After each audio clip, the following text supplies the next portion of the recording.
You know, whenever I have a bad day at the office, I look to AEW to cheer me up. Not because I have my Kenny Omega and Chris Jericho figures, but because my new Cody figure from Walmart or RingsideCollectibles.com can smash them both. Get out of here. Get to Walmart. Pick them up from Jazzwares.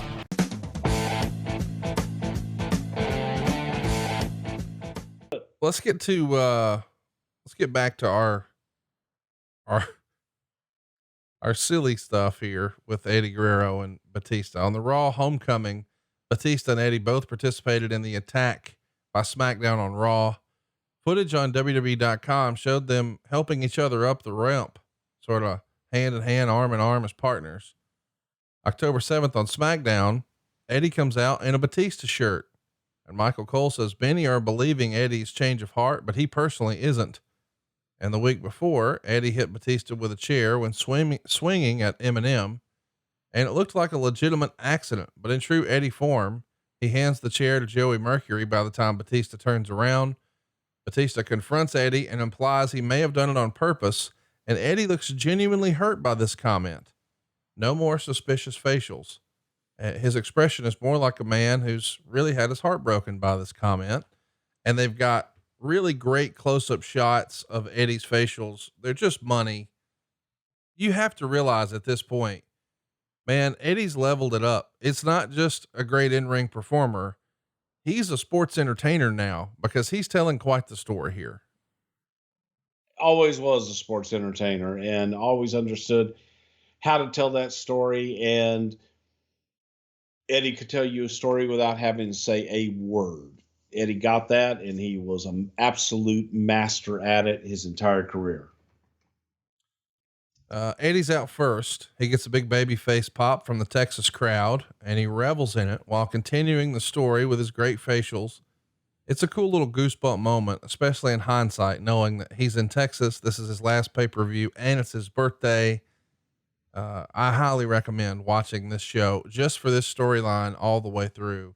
Batista comes out, of course, to a big baby face reaction, and several times during the match, Guerrero is going to struggle with decisions about whether or not to cheat.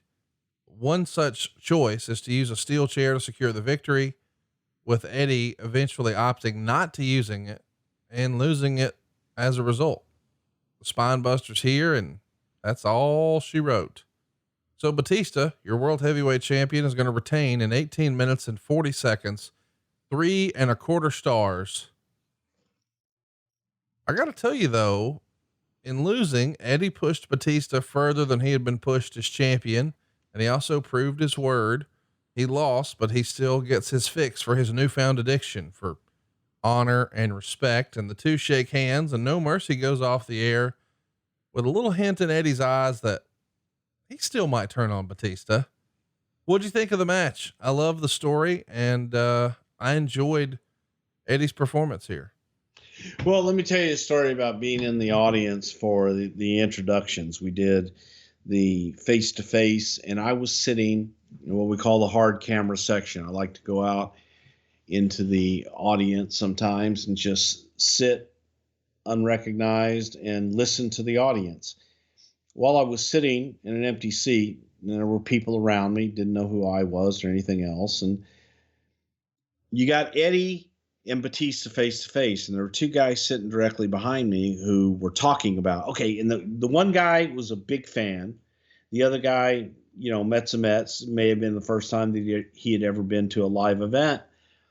And the one guy says, he goes, wait a minute. He goes, you mean to tell me that little guy, referring to Eddie, was a heavyweight champion?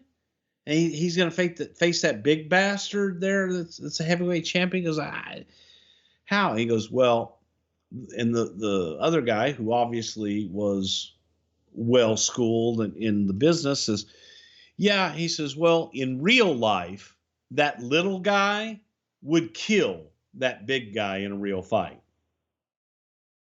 So Eddie Guerrero was one of those performers, and as a human being, that the audience member felt he was real and Eddie felt. When Eddie walked into the ring, Eddie was 10 feet tall and 300 pounds and was a killer.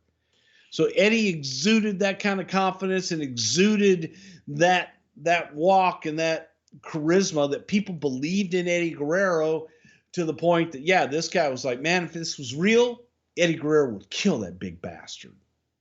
Whether he would or not, that's what this guy felt. And I thought that was magical and kind of summed up Eddie Guerrero to a T.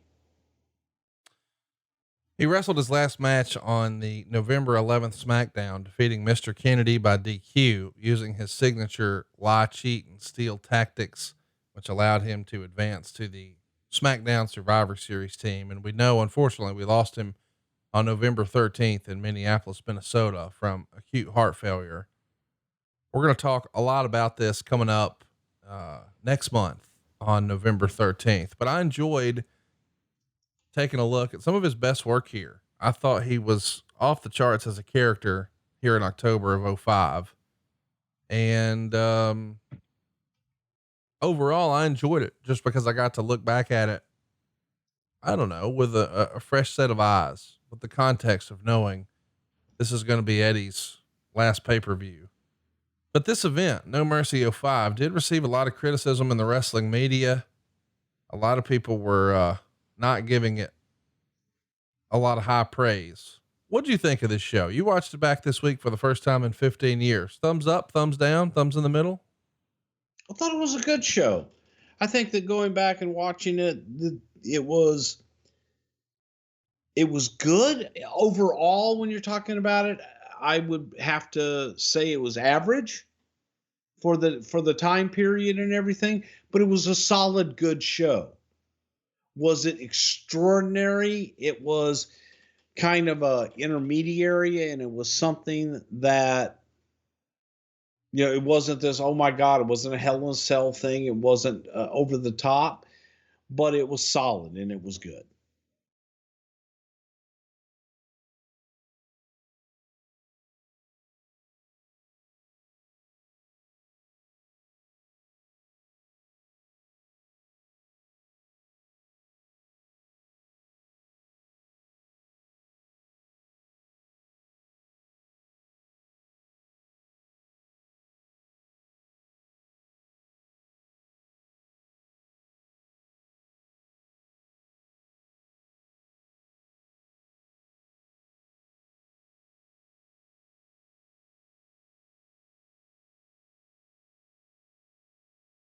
Hey, it's Conrad Thompson. Thanks for checking out the podcast here on YouTube. Be sure to hit the subscribe button and the notifications bell so you get a notice anytime we upload some new content. And go save yourself some money right now. If you're in a 30-year loan or you have credit card debt, it's not a matter of if I can save you money. It's a matter of how much. Find out right now for free at SaveWithConrad.com.